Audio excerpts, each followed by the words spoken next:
Et donc, pour revenir au thème de ce soir, qui est la vie après la mort, j'ai découvert au cours de mon travail que nous sommes immortels, que nous sommes une âme, un esprit, en fait on l'appelle comme on veut, hein, qui est incarné dans un pyjama, j'ai envie de dire, dans un pyjama qui est notre corps terrestre.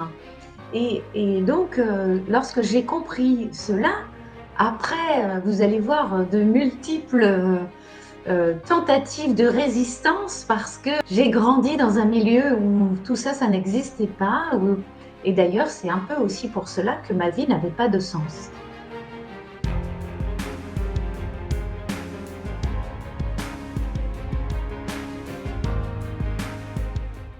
Bonsoir à tous et bienvenue sur la chaîne du canal de l'âme et des mondes invisibles. Ce soir, nous sommes en compagnie de Nathalie Balassé. Bonsoir Nathalie. Bonsoir Aurélie, bonsoir à tous. Alors merci Nathalie d'être avec nous. Contact avec l'au-delà. Comment cette dimension spirituelle peut transformer votre réalité. Avant de commencer ce thème, Nathalie, est-ce que tu peux te présenter pour les personnes qui ne te connaissent pas encore? Oui, bien sûr. C'est toujours pas facile hein, de se présenter parce que en fait aujourd'hui je fais plein de choses. Donc moi j'ai 50 ans, je suis maman de deux filles et je suis mariée à un homme formidable. Désolée, c'est moi qui l'ai pris. Voilà, pour ma présentation, c'est le plus important pour moi déjà. Et puis ensuite, bien, j'ai été thérapeute. Ça fait 14 ans en fait hein, que j'ai commencé à être thérapeute après avoir vécu des choses difficiles pendant plus de 30 ans où je me sentais pas bien, pas à ma place, où j'avais envie de repartir tout le temps. Et donc, j'ai découvert la thérapie lors d'un premier événement dans ma vie qui a été un événement clé. Ça a été la séparation d'avec mon mari, le père de mes deux filles, parce que, eh bien, j'ai ma petite qui me repoussait. Et donc, j'ai compris qu'en fait, on pouvait reproduire des schémas inconscients sans s'en rendre compte, puisque mon mari avait eu une maman absente. Moi, je travaillais beaucoup, et donc, eh bien, on avait reproduit ce schéma. Et puis, moi, j'avais eu un grand-père que j'adorais, qui était le premier homme de ma vie. Et comme il était parti le jour de mes 18 ans et que c'est moi qui l'ai trouvé, eh bien, avant que mon mari parte, eh bien, je suis partie pour éviter de souffrir. Vous voyez, c'est des schémas inconscients. Si je suis pas assez claire, bien, n'hésitez pas à me le dire parce que voilà, j'ai l'habitude de raconter ces histoires, mais si c'est pas assez clair pour vous, faut pas hésiter à me le dire. Alors, évidemment, pendant 14 ans de thérapie, bien sûr, j'ai travaillé sur moi. Je dis toujours qu'on est un peu comme un diamant brut avec de multiples facettes.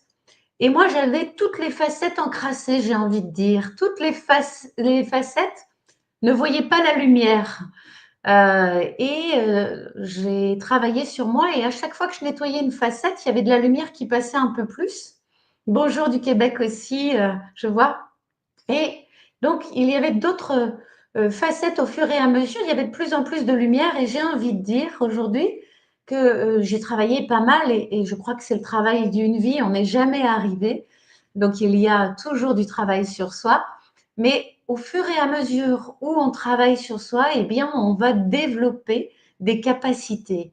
Et donc, pour revenir au thème de ce soir, qui est la vie après la mort, j'ai découvert au cours de mon travail que nous sommes immortels, que nous sommes une âme, un esprit, en fait on l'appelle comme on veut, hein, qui est incarné dans un pyjama, j'ai envie de dire. Je suis pas vraiment encore en pyjama, hein, mais on pourrait croire, dans un pyjama qui est notre corps terrestre. Et donc, lorsque j'ai compris cela, après, vous allez voir de multiples tentatives de résistance parce que j'ai grandi dans un milieu où tout ça, ça n'existait pas. Et d'ailleurs, c'est un peu aussi pour cela que ma vie n'avait pas de sens. Parce que quand on pense que on est là pour travailler, pour gagner de l'argent, pour mettre à manger dans l'assiette, travailler encore, pas énormément profiter. Moi, c'est ce que j'ai vu de mes parents qui travaillaient la semaine, le week-end, qui avaient du mal à joindre les 2 bouts et puis qui finalement profitaient pas de la vie et qu'à la fin on meurt, bah, finalement la vie elle a pas trop de sens, hein. D'ailleurs, les enfants d'aujourd'hui nous font bien comprendre cela. Hein. Donc voilà, pour ma présentation, eh bien, c'est que toutes ces années de thérapie m'ont énormément appris et c'est ce que je vais vous expliquer. Je vous ai préparé un petit PowerPoint pour vous expliquer le thème de ce soir. Donc, je suis ravie d'être avec vous. Je vois qu'on a un petit peu du monde de partout, de Lyon, de La Rochelle, du Québec. D'ici aussi, il y a des gens que je connais hein, sur le chat. Voilà, je vous fais des coucous à tous et je vous remercie d'être avec nous. Merci beaucoup Nathalie pour cette présentation. Merci aux personnes qui nous rejoignent petit à petit. Alors Nathalie, je te laisse du coup développer le thème de cette conférence. C'est d'accord. Vous êtes prêts? On y va tous? J'espère que vous avez pris quelque chose à boire comme moi, que vous êtes bien couverts, bien au chaud et bien tranquille, et puis que vous allez apprendre plein de choses comme moi j'en ai appris énormément pendant toutes ces années. Je vais dire que ça a été un apprentissage en accéléré. J'ai envie de dire même un réapprentissage parce que je pense que nous avons d'autres vies avant et on ramène autant des bribes karmiques douloureuses qu'on ramène aussi des facultés, donc d'autres vies. Et donc, eh bien, dans cette vie-là, cette vie, elle est faite pour réapprendre tout ce qu'on a pu oublier en s'incarnant. Alors, j'ai écrit cette phrase dans mon premier livre qui est que toute expérience ou événement de vie est une initiation à ressentir plus d'amour. Est-ce que tu peux mettre le PowerPoint? Si ça ne te dérange pas, Aurélie, merci beaucoup. Voilà. Voilà. Toute expérience ou événement de vie est une initiation à ressentir plus d'amour pour soi ou pour les autres. Et vous allez voir que je vais vous imager hein, ce que je suis en train de vous dire. Voilà, comme je vous le disais, moi, eh bien, si vous regardez sur voilà, sur cette diapositive-là, ben, c'est moi, figurez-vous. J'ai 30 ans, je suis en burn-out total.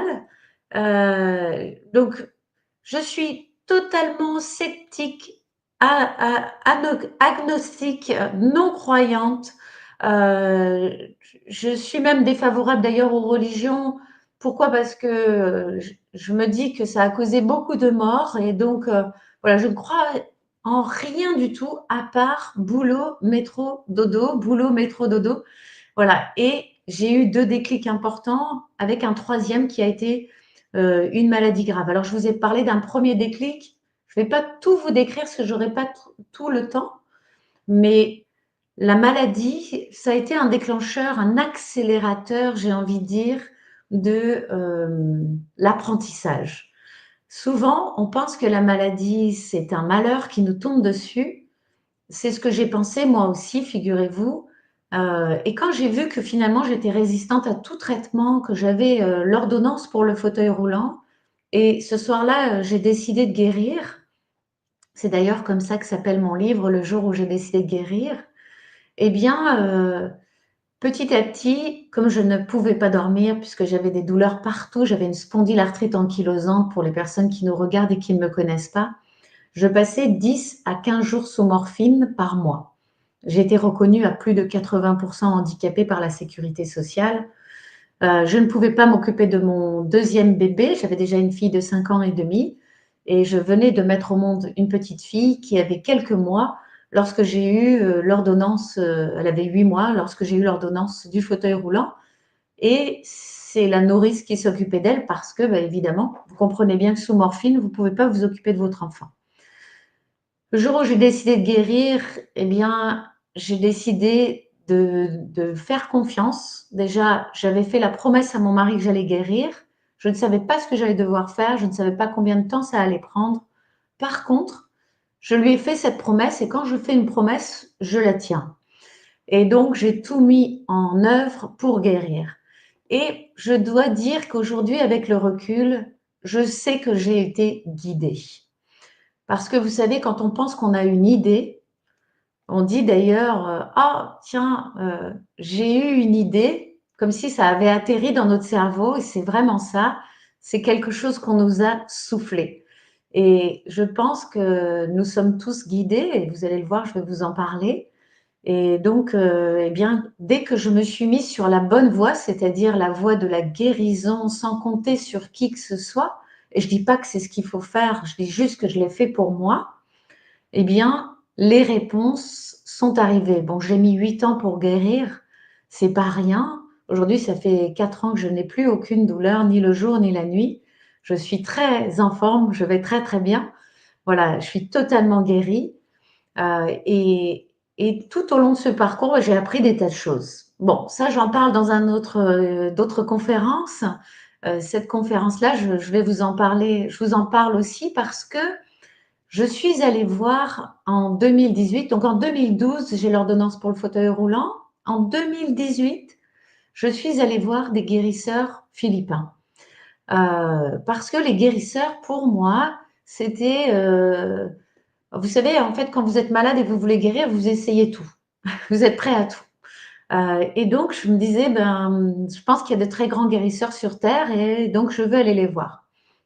Effectivement, donc si vous connaissez quelques guérisseurs, là ici on voit sur le diapo que je vous ai préparé, on voit Alex Orbito qui est un célèbre guérisseur qui est décédé aujourd'hui, que je ne connais pas, mais qui est le plus connu et qui s'est prêté d'ailleurs au jeu des scientifiques.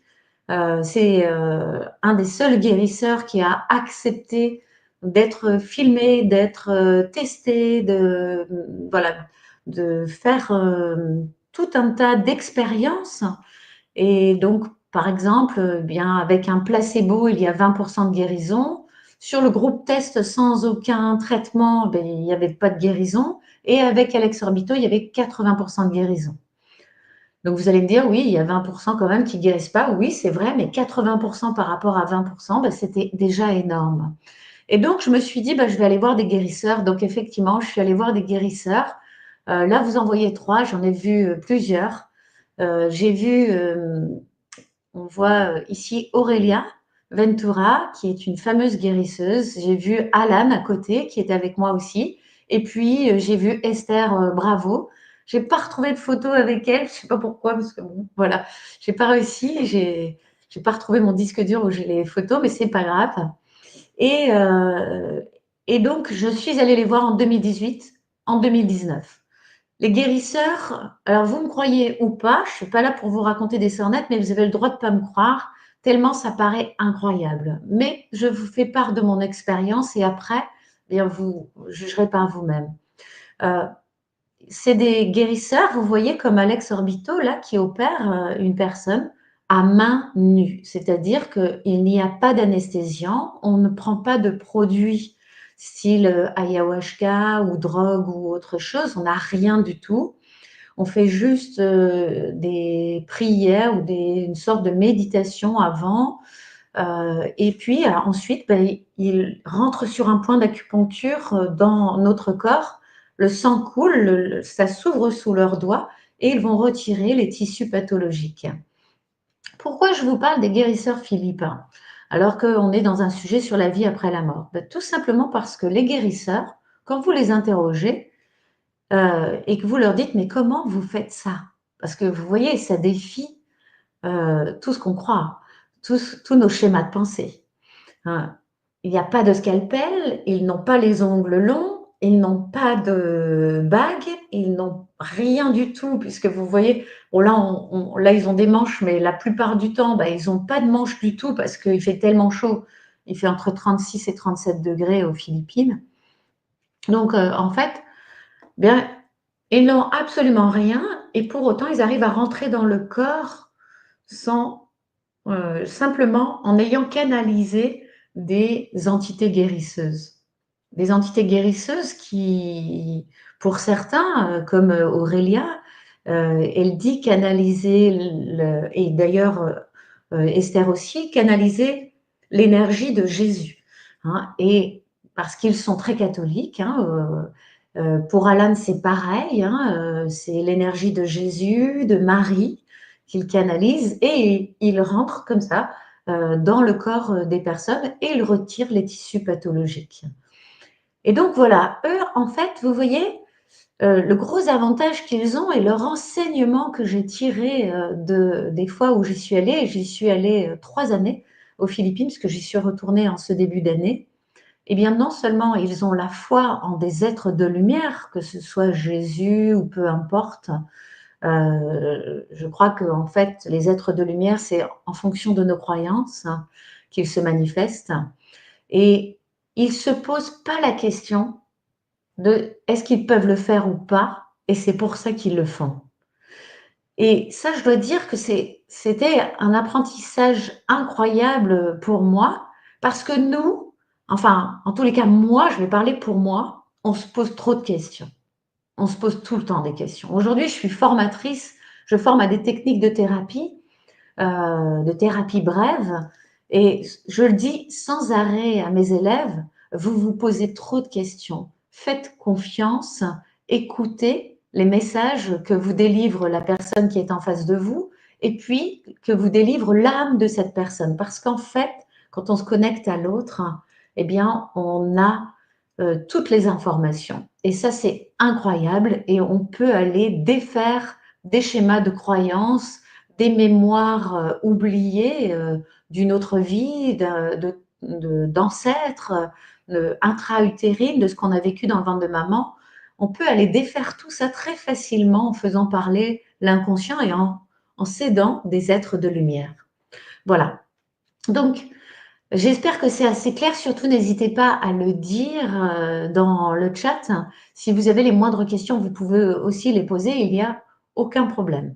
Voilà. Donc, je voulais vous parler tout d'abord des guérisseurs philippins parce que ça a fait partie de mon parcours de guérison. Puis ensuite, j'ai rencontré pas mal de personnes qui sont venues me voir. Alors, je vais vous raconter très rapidement quelques séances qui ont cassé, j'ai envie de dire, en petits morceaux tout mon scepticisme au fur et à mesure, puisque moi, franchement, j'étais une dure à cuire. Je ne voulais pas croire en tout ça. Et quand mes guides ont commencé à me parler, en fait, je pense ils m'ont vraiment parlé déjà quand ils me disaient, il faut que tu nettoies tes intestins, par exemple, parce que j'avais les intestins poreux. Et moi, je me disais, ah oui, ça y est, j'ai trouvé, je sais, il faut que je nettoie mes intestins. Mais en fait, c'était pas moi. J'ai été guidée.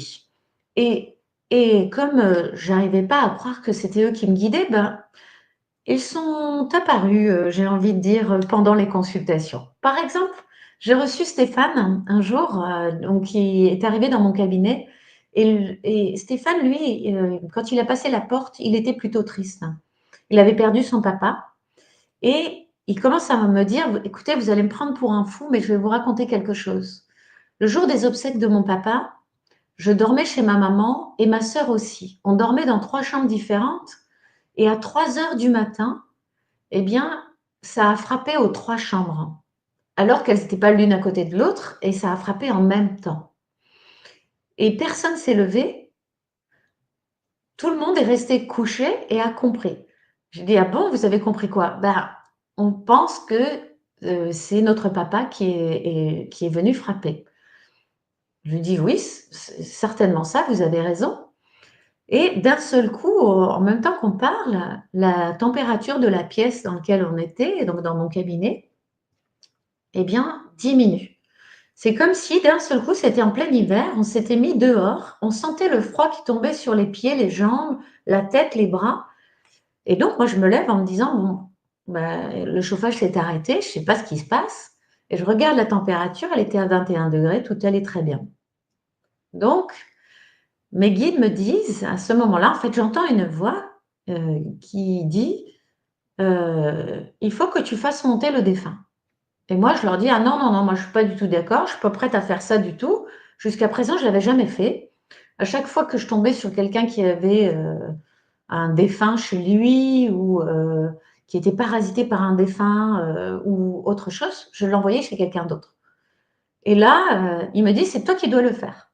Ah, je dis, ah non, non, non, mais là, non, c'est pas possible. Je revenais des Philippines et ma fille m'avait fait acheter un très gros bol tibétain, vert, de couleur verte, avec un son incroyable. Ils m'ont dit: «Tu vas suivre le protocole et on va te guider. Tu vas le faire, tu en es capable». Je me retourne vers Stéphane et je lui dis: Vous pensez que qu'est-ce qui se passe? Parce que est-ce que vous sentez quelque chose dans la pièce?» Il me dit: «Oui, il fait très froid d'un seul coup, je sens le froid qui tombe sur moi». Je lui dis: «Vous savez pourquoi?» Il me dit: «Oui, c'est mon papa qui est dans la pièce». Je lui dis: «Oui, vous avez raison. Il va falloir qu'on le fasse monter. Je vais vous expliquer». Et donc, c'est ce qu'on a fait, on l'a fait monter. Et d'ailleurs, tout de suite après la procédure, où il y a eu beaucoup de larmes, mais aussi beaucoup de joie de la part de Stéphane de découvrir que son papa était toujours là, et il l'a vu en plus passer dans la lumière, tout comme moi. C'était merveilleux. Eh bien, heu, Stéphane a compris que l'âme est immortelle et ça a donné un autre sens à sa vie.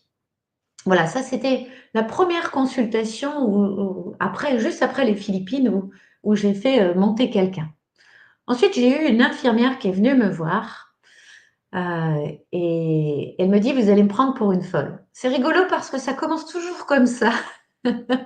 C'est comme pour m'avertir que on va parler encore de choses, qui vont, m'ébranler un petit peu, encore un peu plus.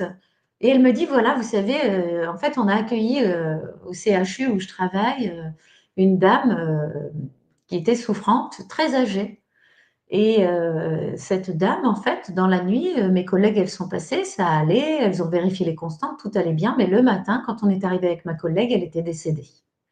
Donc ma collègue est allée appeler la famille et la fille de cette dame a dit: «J'arrive tout de suite». Affolée, bien sûr, elle ne comprenait pas ce qui s'était passé, et donc elle dit: «J'arrive tout de suite». Et donc la 2e collègue, donc Sylvie, qui vient me voir, elle dit: «Bah, moi, je suis restée, et puis je me suis dit puisque sa fille arrive, je vais faire en sorte qu'elle soit belle pour, l'arrivée de sa maman». Et donc elle commence à la coiffer, et d'un seul coup, elle voit, et elle entend un petit grincement avec le tiroir de la commode qui s'ouvre.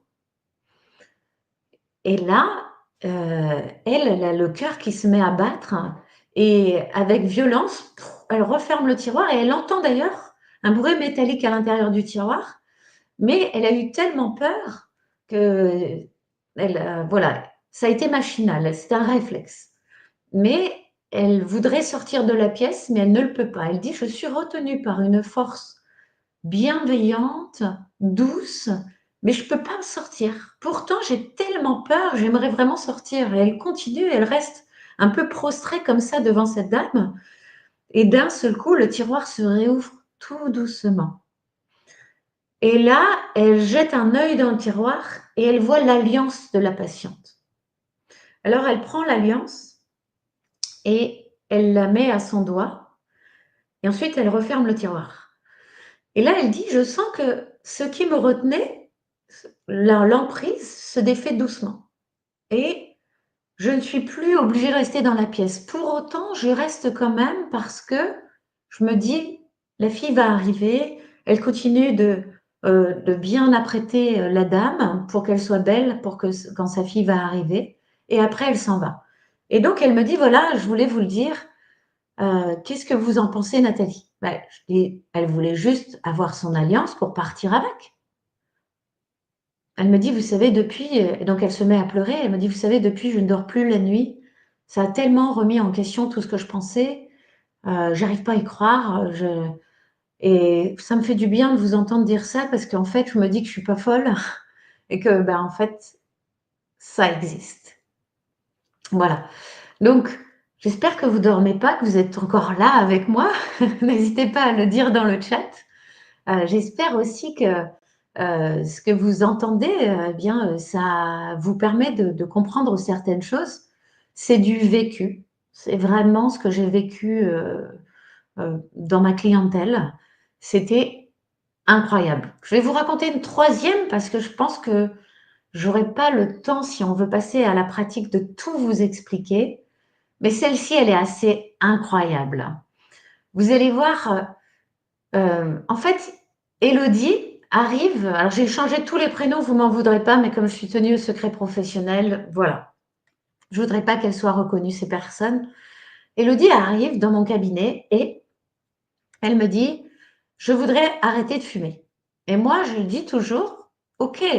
À l'époque, donc je faisais de l'hypnose pour l'arrêt du tabac, mais je disais toujours: «Je fais au moins 1 ou 2 séances de thérapie pour enlever les racines de la raison pour laquelle vous fumez et après on pourra faire l'arrêt du tabac en hypnose parce que, on aura enlevé les racines et du coup, vous irez pas sur autre chose». Parce que si vous prenez 10 kilos parce qu'on vous a arrêté de fumer, ça n'aura pas marché. Parce qu'on n'aura pas enlevé la racine de la problématique pour laquelle vous fumez. Et donc, moi, en cherchant avec les outils que j'ai et la technique que j'ai créée avec le langage des oiseaux, le langage des couleurs, le langage des formes et le langage du corps, c'est-à-dire le langage de l'inconscient, que j'ai décrypté au cours de toutes ces années d'expérimentation avec mes patients. C'est pour ça que j'ai déposé cette technique qui s'appelle TENMI, technique d'effacement définitif des mémoires émotionnelles inconscientes. Eh bien, je tombe sur un deuil non fait. Et donc, je lui dis, ben là, en fait, si vous fumez, c'est parce qu'il y a un deuil non fait. Vous voulez m'en parler? Et elle s'écroule. À ce moment-là, elle se met à pleurer et elle dit: «Non, je ne suis pas venue parler de ça». Je lui dis: «Est-ce que vous voulez arrêter de fumer?» Elle me dit: «Oui».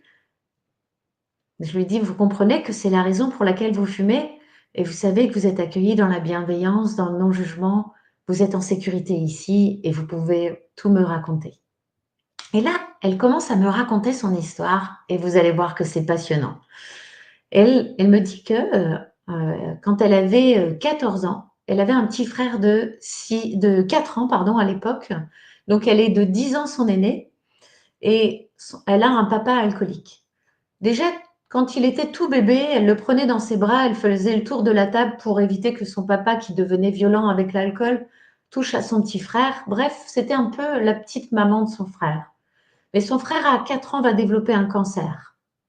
Et pendant 2 ans, elle va l'accompagner à Paris. D'ailleurs, elle va prendre le train avec lui et elle va l'emmener faire les chimios. Et à 6 ans, il va décéder. Quand elle va se retrouver devant la dépouille de son petit frère, elle va lui dire, elle va demander à tout le monde de sortir et elle va lui dire cela. Elle va lui dire: «Tu sais», on va l'appeler Ethan, on va dire que c'est Ethan. «Tu sais, Ethan, si j'ai pas de preuve de toi, que tu es encore vivant, je te promets que quand je vais sortir, je me suicide. Parce que je ne vais pas supporter ton décès. Donc tu vois, je te demande un signe». Et elle lui dit: «Tu sais, par exemple, je pourrais trouver un trèfle à 4 feuilles en sortant d'ici, et si j'en trouve un, je saurais que tu es encore en vie, et donc je resterai vivante». Et elle sort de la pièce en ayant dit ça. Elle cherche désespérément un trèfle à 4 feuilles et elle ne le trouve pas. Sa sœur vient pour lui parler, et puis elle dit: «Bah, vous voyez, je me redresse, et dans ces moments-là, on ne sait pas trop bien quoi se dire».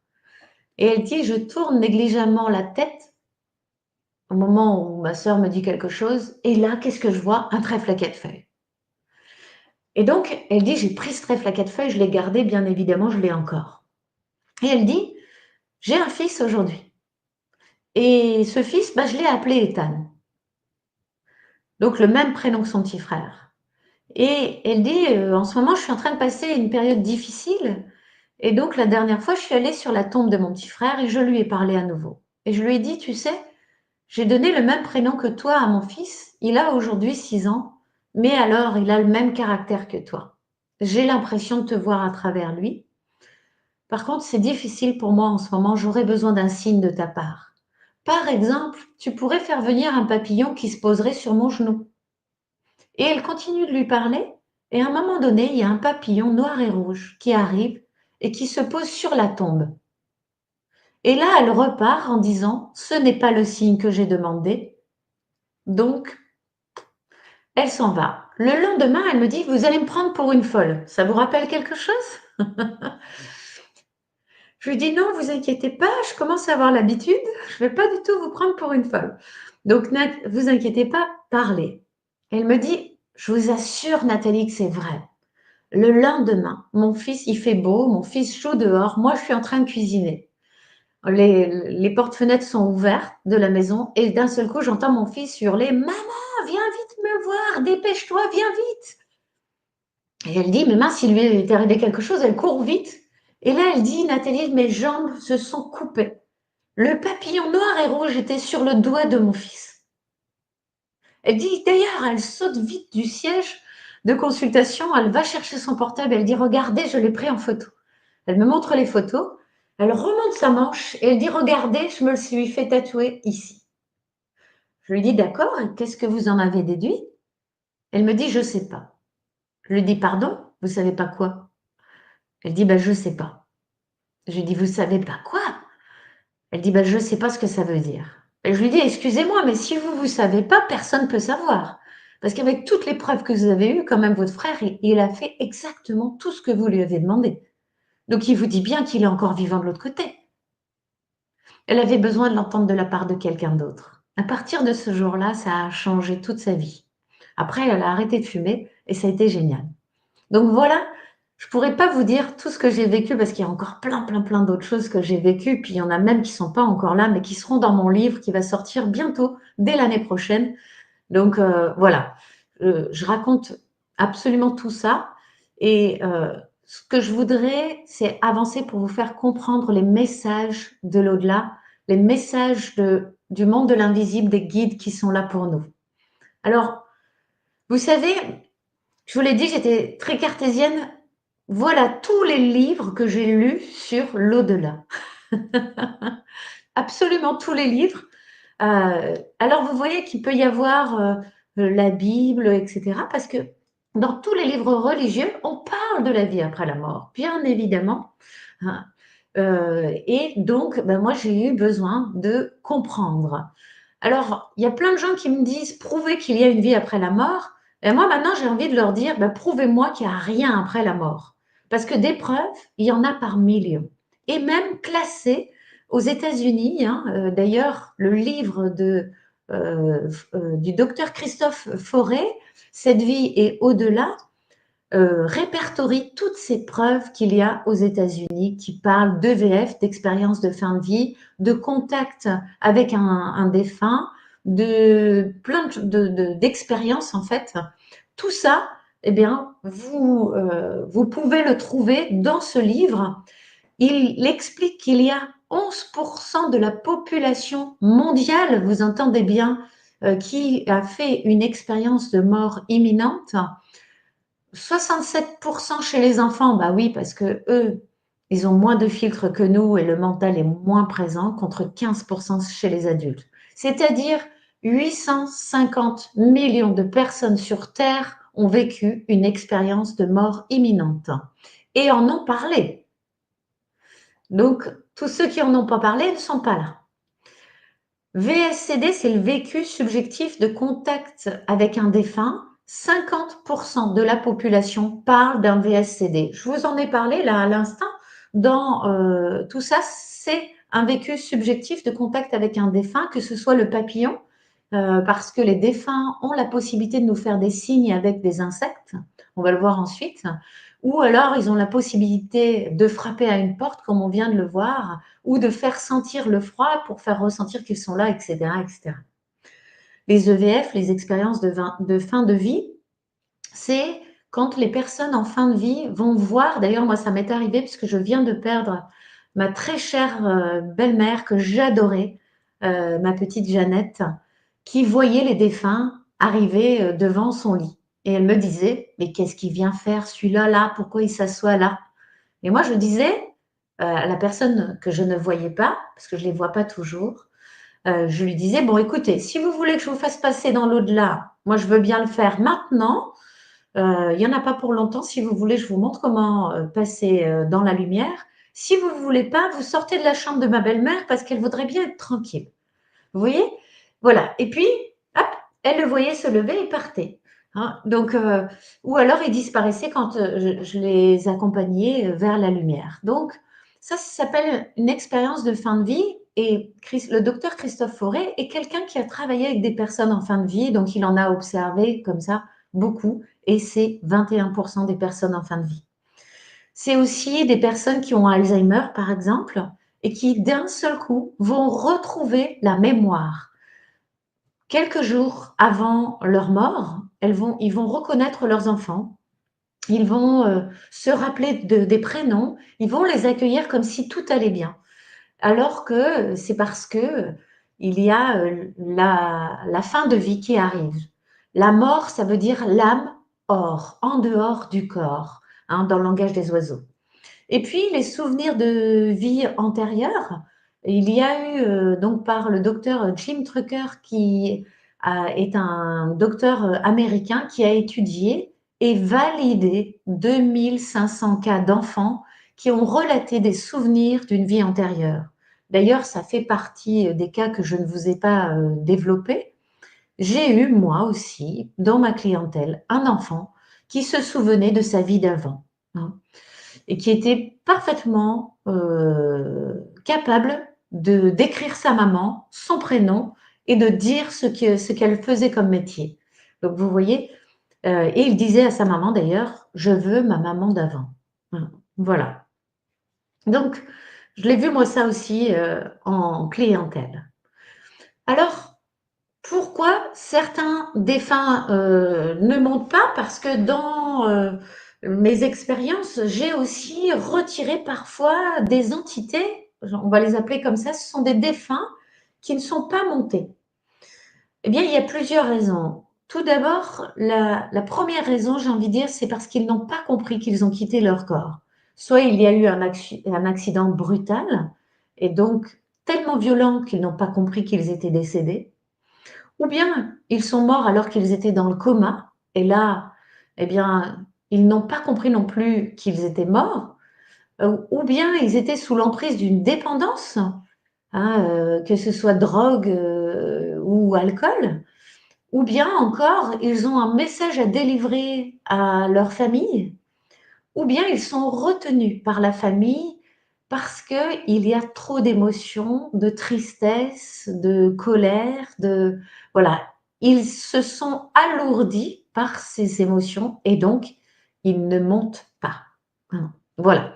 Donc il faut les aider à monter comme je viens de vous l'expliquer avec ce monsieur qui venait, mais il y en a eu plein en fait, hein, parce que j'ai passé des heures auprès de ma belle-mère parce que je savais que c'était la fin et je l'adorais et donc j'ai passé beaucoup de temps auprès d'elle et donc il y en a eu beaucoup qui venaient et donc ça, c'est parce qu'ils ne sont pas montés dans la lumière. Par exemple, au bar, très souvent, et d'ailleurs les personnes qui voient les défunts le disent, on peut voir des piliers de comptoir, c'est-à-dire que des hommes qui sont morts dans un coma éthylique, eh bien, ils pensent qu'ils sont encore vivants et ils reviennent au bar et reviennent pour se faire servir, etc. Et ils vivent la même vie que celle qu'ils vivaient avant de sortir de leur corps. Voilà. Donc, les animaux, c'est pareil. D'ailleurs, j'ai beaucoup de personnes qui, dans mes vidéos sur YouTube, me disent, mais oui, moi, je sens mon chat qui monte encore sur mon lit, ou le matin, je vois. D'ailleurs, moi, j'ai le petit matelas de ma petite chienne juste à côté de moi. Eh bien, moi, elle est vivante, hein, mais ils disent, j'ai toujours gardé son petit matelas, et le matin, je vois, il y a la trace de mon animal alors qu'il est plus là. Vous voyez? Voilà, donc peut-être que ça vous est arrivé, n'hésitez pas à nous le dire dans le chat, hein, si c'est le cas. Mais en tous les cas, voilà, c'est des choses qui sont, normales si vous le vivez. C'est logique. Les défunts, comme disait saint Augustin, sont absents, mais ce n'est pas pour cela. Et pardon, ils sont invisibles, mais ce n'est pas pour cela qu'ils sont absents, hein. Voilà, les défunts sont invisibles, mais pas absents. Donc, voilà, maintenant je vais vous parler des enseignements des guides parce que, bien évidemment, maintenant j'accepte d'écouter, leurs enseignements et d'ailleurs chaque fois que je les ai pas écoutés, j'ai ramé, j'ai envie de dire. J'allais à contre-courant de ce qu'ils m'indiquaient, de ce qu'ils me demandaient de faire. Alors que quand on les écoute et ça, mmh, l'idéal pour le faire, bien, c'est de nettoyer toutes les facettes du diamant le plus possible, en tous les cas, pour retrouver nos facultés divines que l'on a tous, absolument tous, hein. Tout le monde a des capacités, des potentiels, les potes du ciel, hein, les potes en ciel. Donc vous avez des guides aussi auprès de vous. Ils n'attendent que ça, de pouvoir dialoguer avec vous. Mais tant que vous direz: «Moi, je crois que ce que je vois, moi, j'ai pas de signe de, moi, je» et ben, évidemment, vous n'en aurez pas parce que c'est comme si c'est ce que vous demandez à l'univers. À partir du moment où vous allez dire: «Je demande à avoir des signes, je demande à les voir, à ce qu'ils soient tellement énormes que je ne puisse plus douter», eh bien, vous allez en avoir. Voilà, hein. Donc moi, les enseignements, ça a été bien sûr pendant les consultations, mais alors, j'ai reçu un sacré enseignement aussi en 2018, fin 2018, parce que mon papa est décédé d'une crise cardiaque foudroyante et j'ai eu des signes de mon papa. Des signes incroyables, d'ailleurs, j'en parle dans une vidéo sur, ma chaîne YouTube, vous pourrez voir. Par exemple, j'ai retrouvé son alliance 3 ans après qu'il l'ait perdue, 2 ans après son décès, alors que personne l'avait retrouvé jusque-là. Donc, je lui ai demandé, je lui ai dit que ma maman ne croyait pas qu'il était encore là, de l'autre côté, et que si je lui ramenais son alliance, elle me croirait. Et d'ailleurs, c'est ce qui s'est passé. Donc, je l'ai fait avec l'aide des guides, avec l'aide de mon papa. Également, j'ai eu des messages, pour d'autres personnes. Par exemple, ça m'est arrivé d'annoncer des naissances, ou, une grossesse ou, j'ai eu, par exemple aussi, par exemple en janvier, il y a une dame, on faisait le tour de toutes les personnes qui venaient, dans le groupe et il y a une dame, je me dis: «Je pense qu'elle s'appelle Jacqueline». Je sais pas pourquoi il y avait le prénom Jacqueline qui arrivait et en fait, quand elle se présente Fabienne. Ah, je dis: «Mince, bon, bah, je me suis trompée», mais ça me disait Jacqueline. Bon, donc je me dis: «Bon, il y a un truc». Et évidemment, bah, Fabienne, à un moment donné, elle se retrouve dans la même voiture que moi pour aller chez un guérisseur. Et là, Jacqueline, elle appuie bien le message. Dis-lui Jacqueline, dis-lui Jacqueline. Bon, alors, je lui dis, j'ai pas envie de faire ça, moi j'en ai marre, hein. Je suis venue aux Philippines pour moi, j'ai pas envie de faire ça. Dis-lui Jacqueline. Puis ils insistent, hein. Quand on le fait pas, de toute façon, ils vont insister jusqu'à ce qu'on cède. Donc je dis à Fabienne: «Excuse-moi, je vais te demander quelque chose, ça va peut-être te paraître bizarre, mais est-ce que tu connais le prénom Jacqueline?» Elle me dit: «Bah oui, c'est ma belle-mère». Je lui dis: «D'accord, parce elle est décédée?» Elle me dit: «Oui». «Bon, elle a un message pour toi, elle veut faire la paix avec toi». Elle me dit: «Ah oui, c'est vrai qu'avec ma belle-mère, c'était la guerre, hein». Je lui dis: «Oui, mais elle voudrait faire la paix avec toi, donc maintenant, voilà, c'est tout ce que je voulais te dire». Parce que j'ai dit à Jacqueline: «Bon, bah ça y est, j'ai passé le message, maintenant c'est bon, hein?» Voilà. Et donc après, évidemment, Fabienne était très surprise et m'a demandé ce qui se passait. Mais c'est simplement que, ben, à un moment donné, on entend. Alors il y a des personnes qui sont clairvoyantes, qui voient, il y a des personnes qui sont clairaudientes, il y a des personnes qui sont clairsentientes, je crois que ça se dit comme ça, pardonnez-moi si c'est pas tout à fait ça, et cetera et cetera.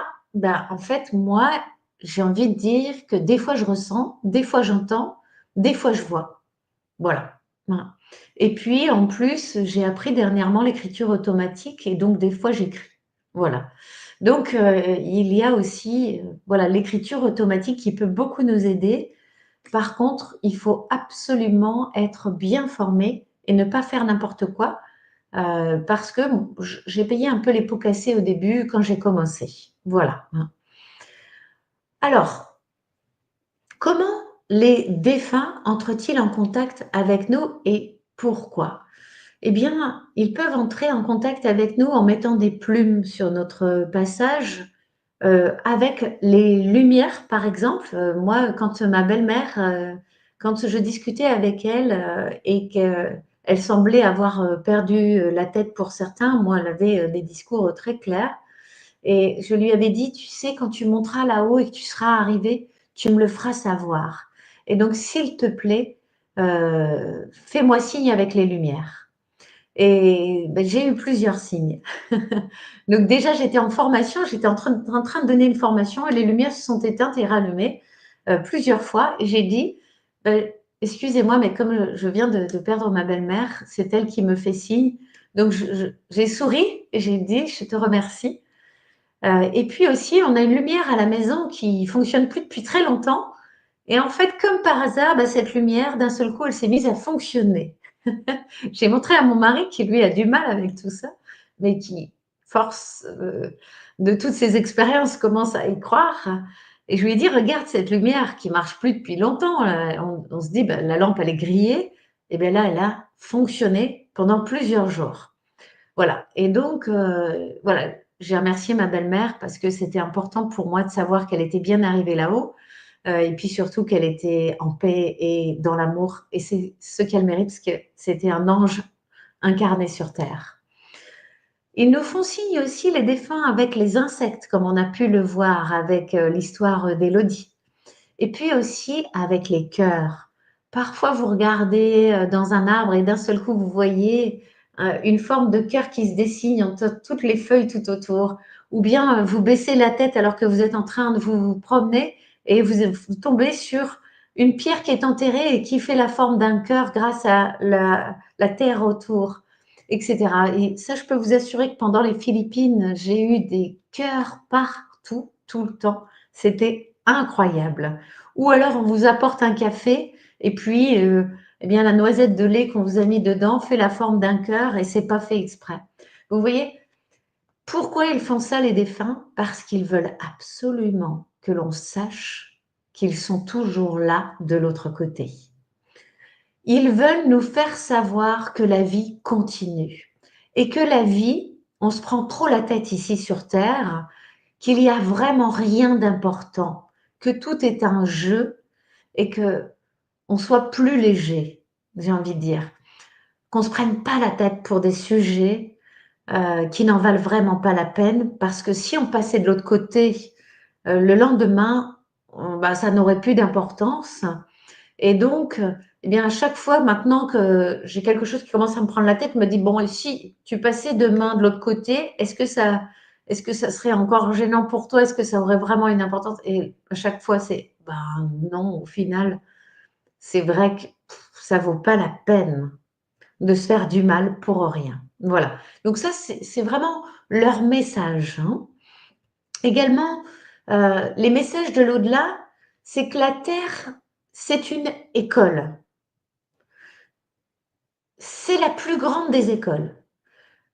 Pour être entré en contact avec d'autres vies, d'autres formes de vie non incarnées et très puissantes, très intelligentes, bien plus que nous, parce que nous ne sommes pas les seuls en fait dans la galaxie à être vivants, j'ai envie de dire, et incarnés sur des planètes.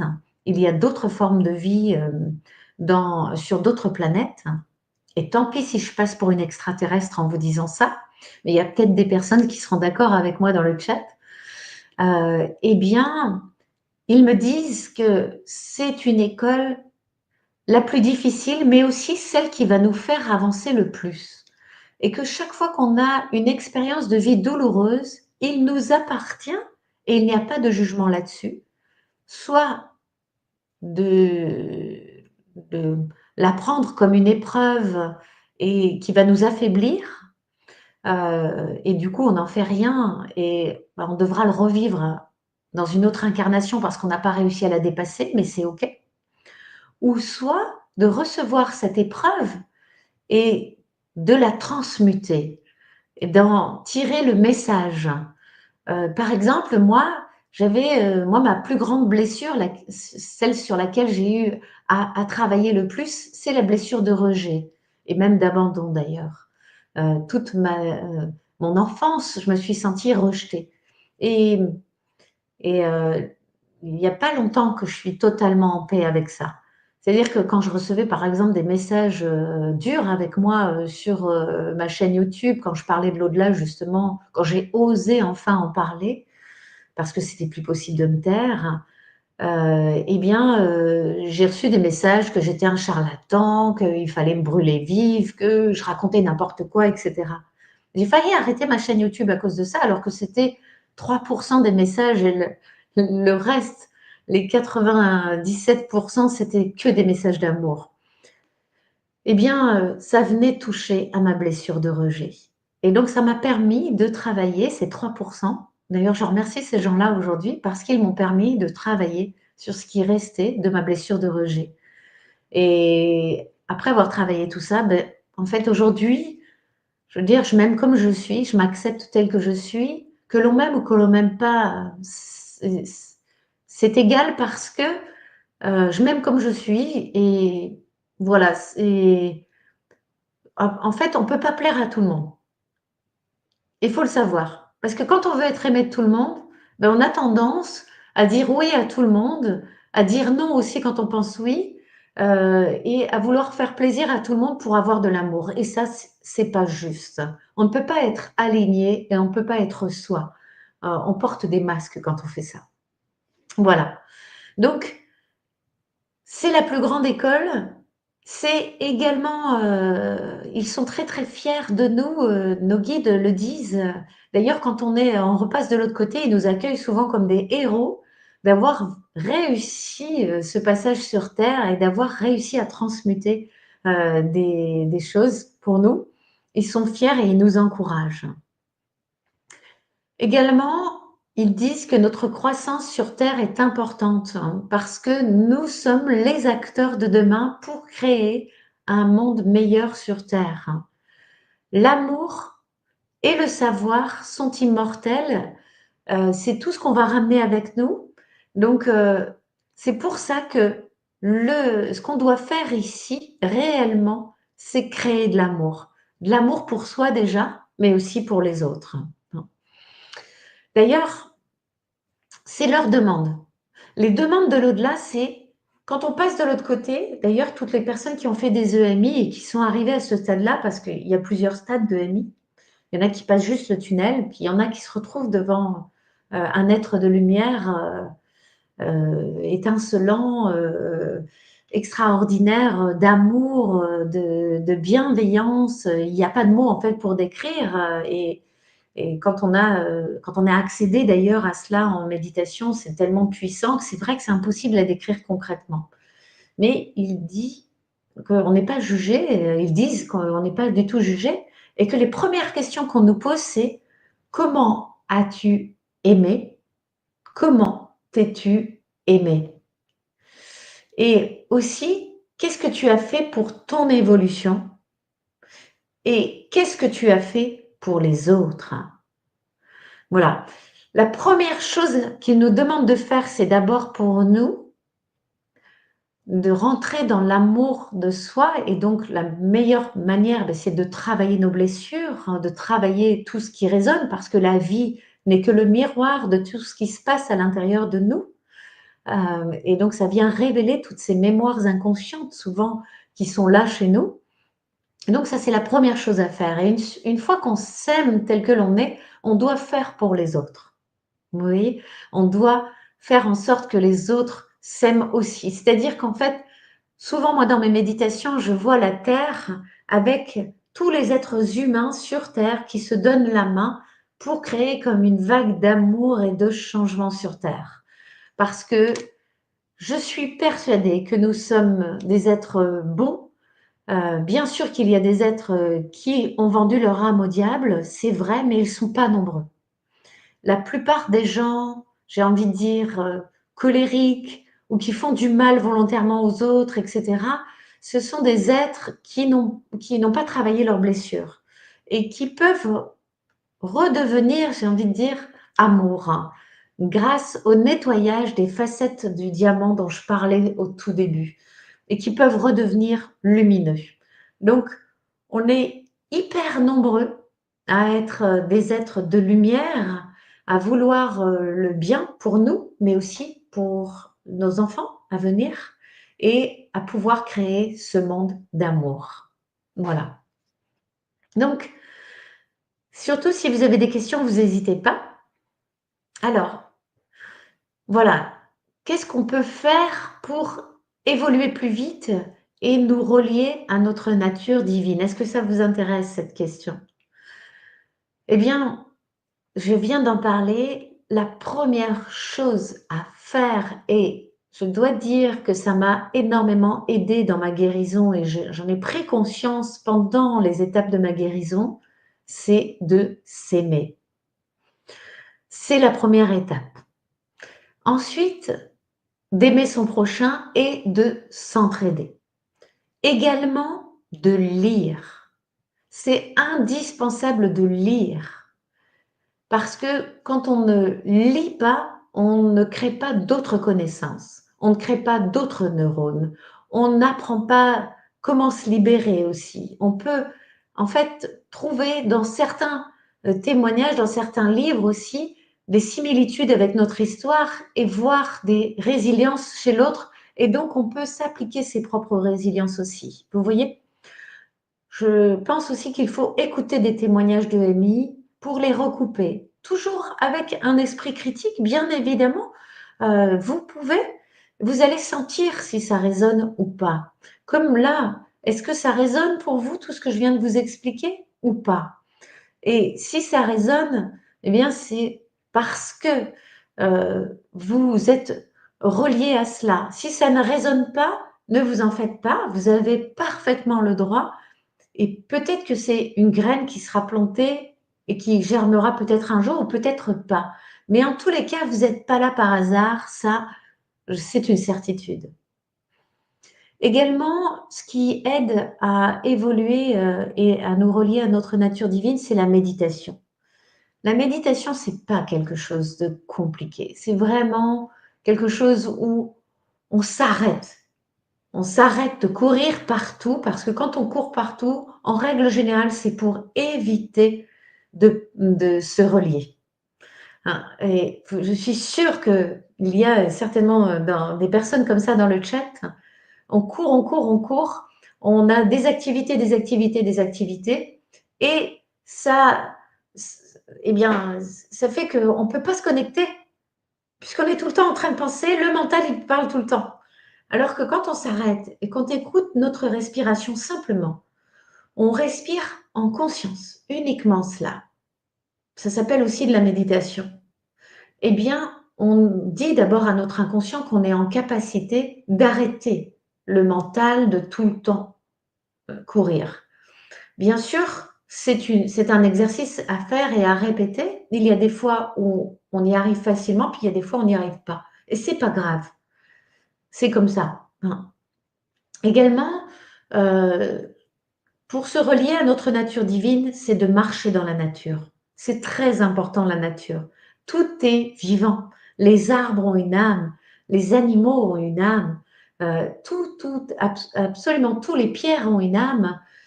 Et quand vous marchez, moi par exemple, quand je vais dans la forêt, je demande aux arbres, je leur dis, ben voilà, j'ai besoin de vous les amis, j'ai besoin de votre énergie. S'il vous plaît, voilà, envoyez-moi votre énergie parce que j'ai beaucoup donné là ces temps-ci et j'ai besoin de vous. Et je vous assure que quand je ressors de la forêt, j'ai senti qu'il s'est passé quelque chose. Je suis à nouveau remplie d'énergie et en capacité de me donner et d'apporter aussi aux autres. Respirer en conscience, j'en ai parlé. Chanter.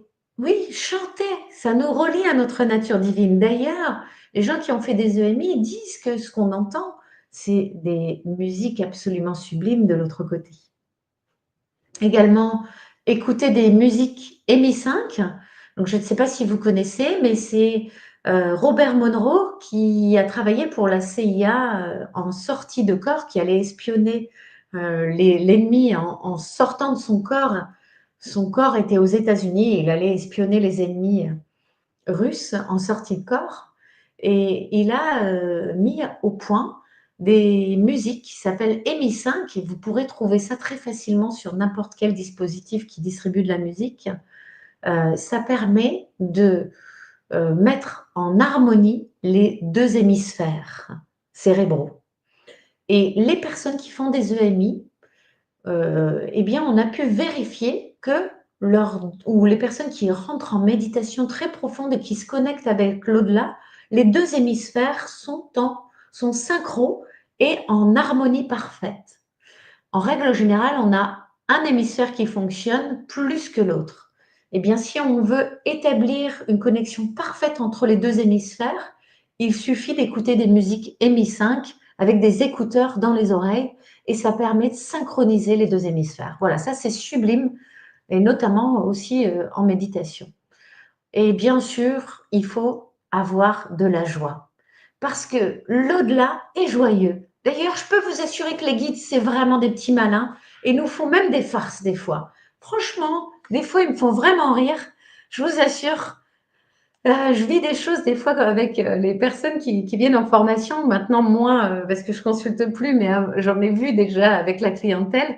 Mais je dis client parce que je ne veux pas m'apparenter au monde médical, mais je vivais plein de choses en consultation. Mais là, avec les personnes qui viennent se former chez moi, des fois, mais qu'est-ce qu'on rigole parce que alors, c'est vraiment des petits malins et ils sont trop drôles.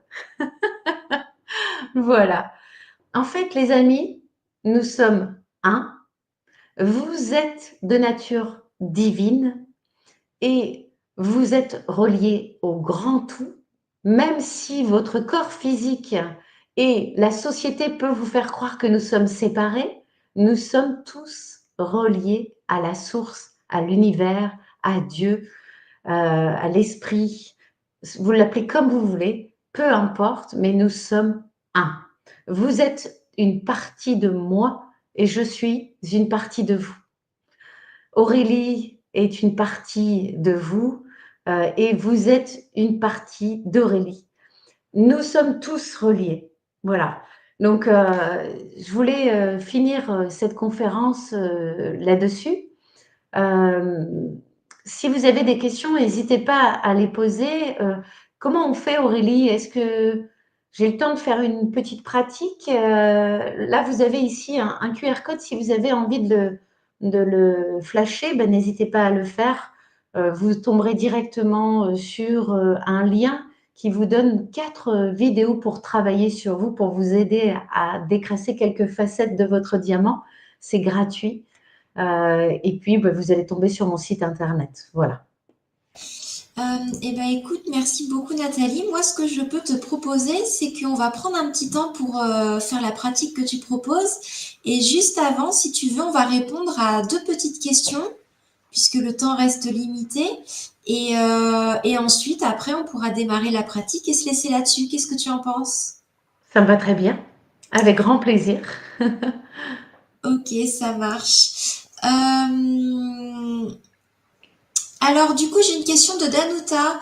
Pour moi, la spiritualité n'a rien à voir avec la religion, quelle qu'elle On est soit. Qu'en d'accord. pensez-vous?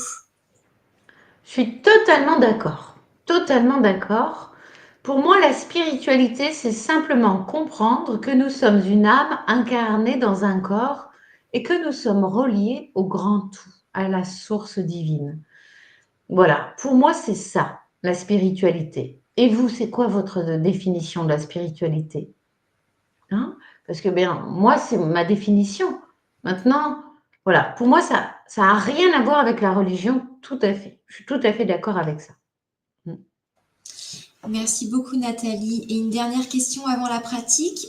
Qu'est-ce que sont les EMI? Les EMI, ce sont les expériences de mort imminente, c'est-à-dire qu'il y a des personnes qui vont, par exemple, avoir un accident et qui vont mourir quelques minutes, parfois quelques heures. D'ailleurs, il y a une femme qui s'appelle Ambre, Ambre, comment elle s'appelle? Ah, je me rappelle plus. Mais si vous tapez sur YouTube femme qui est morte pendant 3 heures et quart, vous trouverez son nom. Ça va me revenir, hein.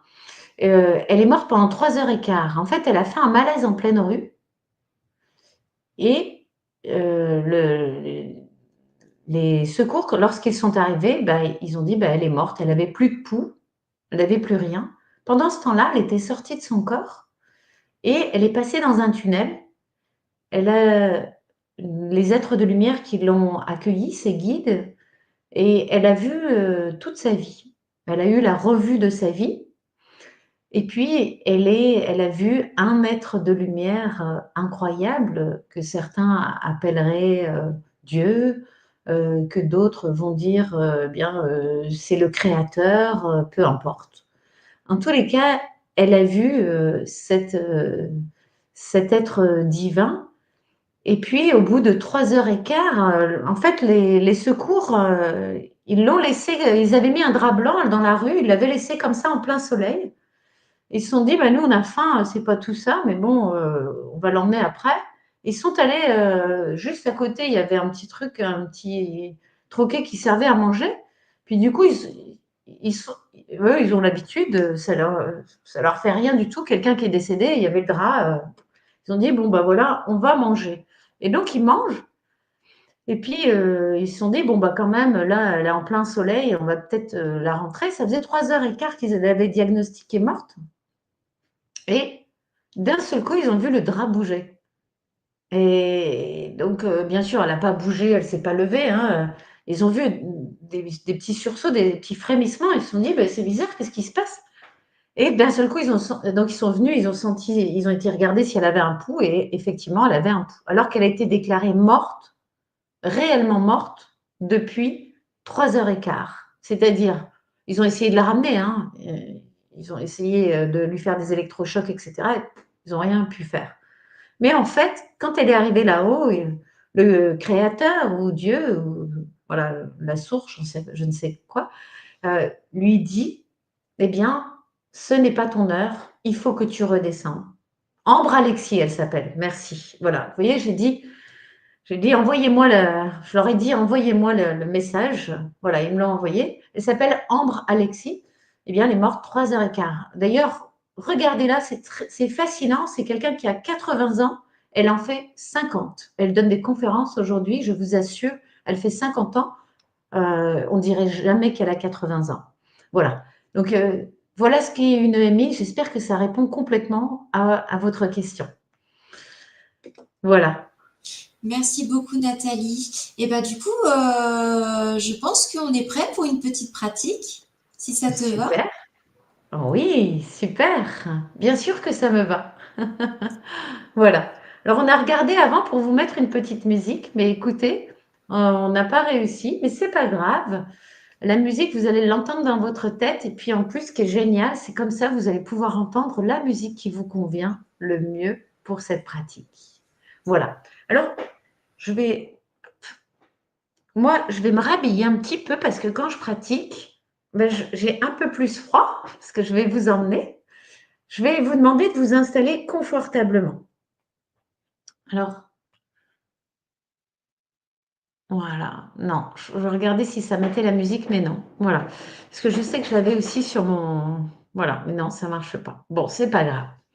Voilà, je vais vous demander de poser vos portables, de vous installer confortablement, de fermer les yeux, et puis vous allez inspirer profondément. Et vous allez souffler. Et en soufflant, vous allez détendre tout le corps. Voilà, c'est parfait. Maintenant, vous allez à nouveau inspirer profondément. D'abord en gonflant le ventre et puis ensuite en gonflant les poumons. Et lorsque vous allez souffler, sentez bien tout le corps qui se relâche complètement.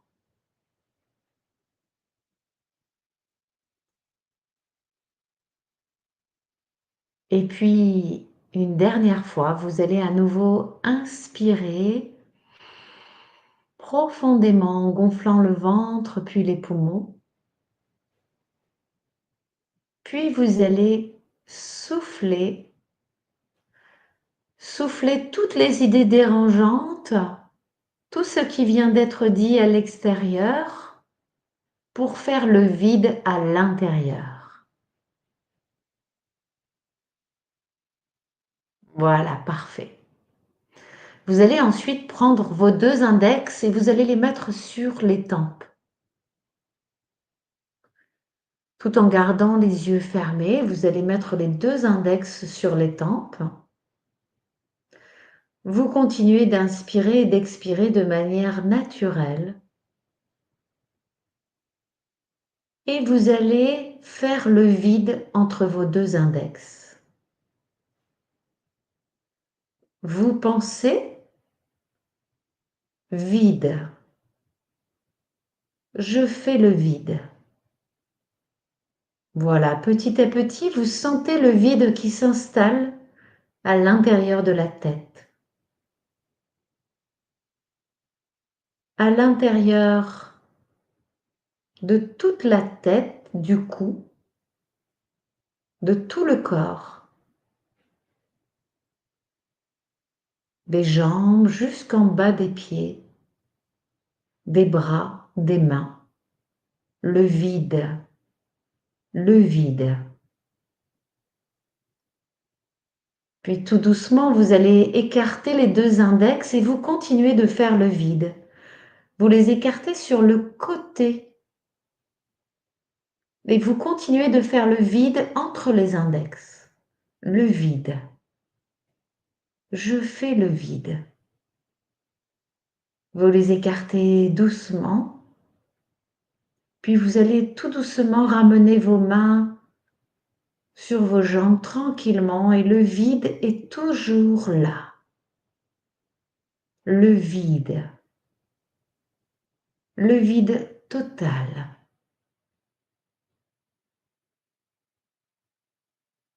Et maintenant, dans ce vide qui n'est pas tout à fait vide, vous allez commencer à regarder avec vos yeux célestes. Comme si vous vouliez regarder dans ce vide au microscope. Et vous allez pouvoir voir à l'intérieur des atomes avec des électrons.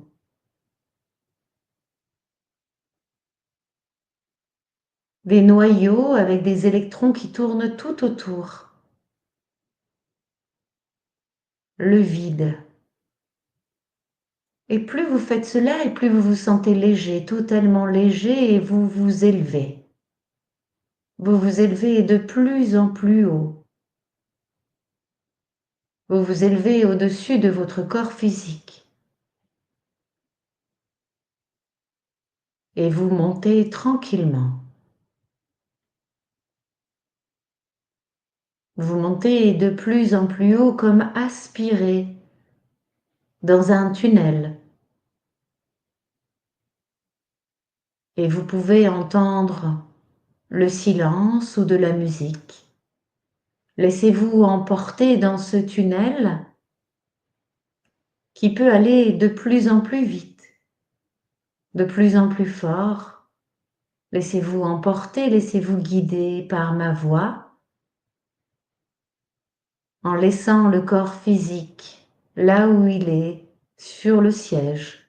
Vous êtes monté de plus en plus et vous montez maintenant encore. Et je fais appel à mes guides. Je fais appel à vos guides, maintenant. Sentez la légèreté. Sentez l'amour. Cette immense énergie d'amour qui commence à vous envahir. Vous pouvez peut-être entrer en contact avec vos guides ou peut-être voir un défunt ou toute autre chose. Peut-être des paysages extraordinaires de beauté.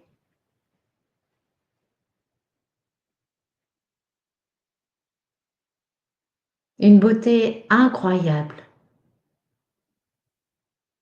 Ou peut-être tout à la fois. Profitez de cet instant merveilleux. Laissez-vous guider. Peut-être que vous ne voyez rien, ne ressentez rien, mais ce n'est pas pour cela que vous ne vivez rien. Vous êtes lumière. Vous êtes amour. Vous êtes énergie. Tout votre être et énergie est relié au divin. Laissez-vous emmener et vivez, ressentez, entendez tout ce qu'il se passe maintenant.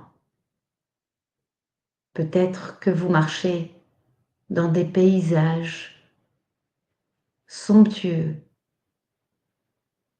Peut-être que vous avez la chance de parler avec quelqu'un qui est passé de l'autre côté, dans l'au-delà, au-delà de la vue, au-delà du ressenti. Et que vous pouvez lui dire absolument tout ce que vous avez besoin de lui dire maintenant. Peut-être que vous avez la chance d'être auprès de vos guides, de sentir leur présence, de leur demander ce que vous avez à travailler ici sur Terre. Peut-être que vous pouvez leur demander de se manifester plus souvent, ou bien leur dire que vous avez besoin de leur aide et que vous attendez qu'ils vous aident, qu'ils vous montrent le chemin de la guérison.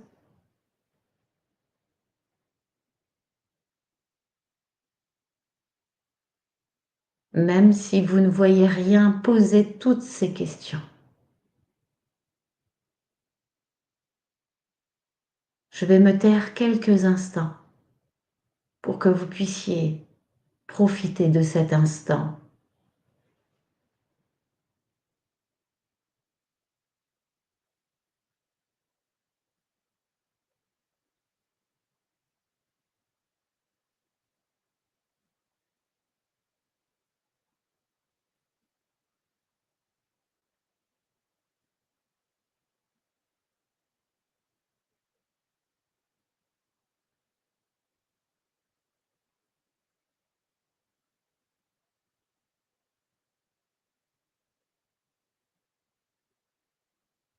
Vous flottez. Vous flottez, vous êtes léger. Vous êtes l'air, vous êtes l'eau. Vous êtes la terre, le bois. Vous êtes les nuages, vous êtes les végétaux. Vous êtes les arbres, les animaux. Vous êtes tout.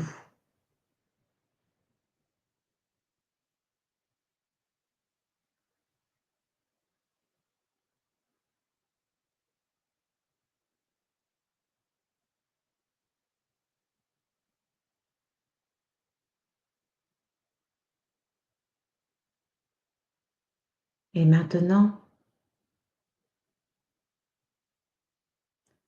il est temps de redescendre. Petit à petit, vous commencez à vous habituer à cette idée de redescendre, même si vous avez envie, et je le comprends, de rester encore longtemps.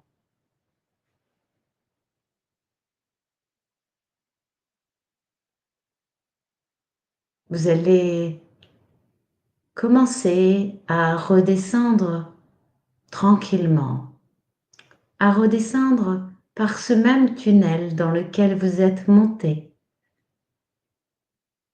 accompagné de vos guides, peut-être. Vous redescendez de plus en plus vite maintenant et puis vous allez glisser à l'intérieur de votre corps physique, comme quand on glisse dans un transat.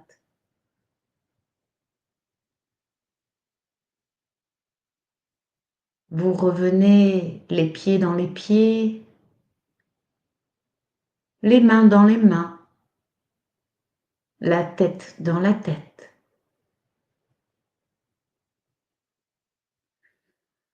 Vous revenez ici et maintenant tranquillement à votre rythme.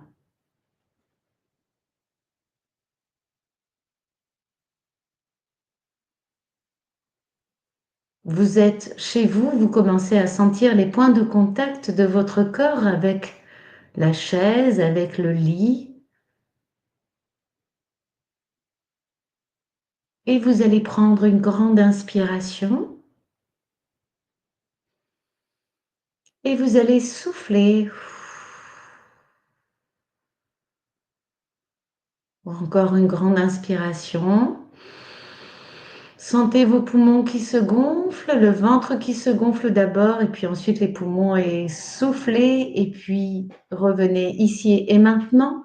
Vous allez pouvoir ouvrir les yeux tranquillement à votre rythme.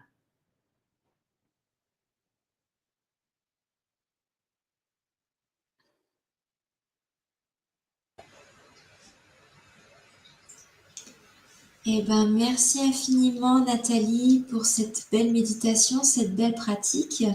Avant qu'on se laisse ici, est-ce que tu veux nous partager un dernier mot? J'ai parlé beaucoup. Vraiment, cette méditation d'ailleurs, enfin, vous pouvez la refaire. Vous savez, je ne prépare jamais rien à l'avance. Tout m'est totalement envoyé pour vous, au moment où ça doit être envoyé et au moment où ça doit être dit. Donc, des fois, je me dis, il faudrait peut-être que je prépare quand même avant, etc. Et les guides, ils me disent, non, parce qu'on t'enverra tout.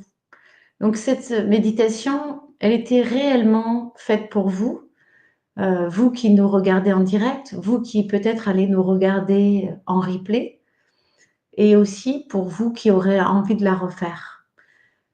C'est une méditation qui vous permet de prendre contact avec le grand tout, donc n'hésitez pas à la refaire, quoi que vous ayez ressenti.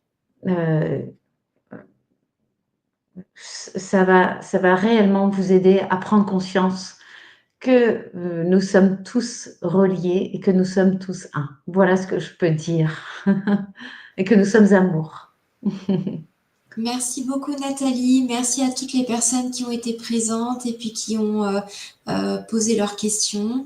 Et puis on se dit à très bientôt. Oui, avec grand plaisir. Merci à toi Aurélie, merci à toutes les personnes qui ont été là. Voilà, on vous envoie beaucoup, beaucoup d'amour. Prenez bien soin de vous. Merci, merci Nathalie, merci à tous, bonne soirée et à bientôt. Bonne soirée.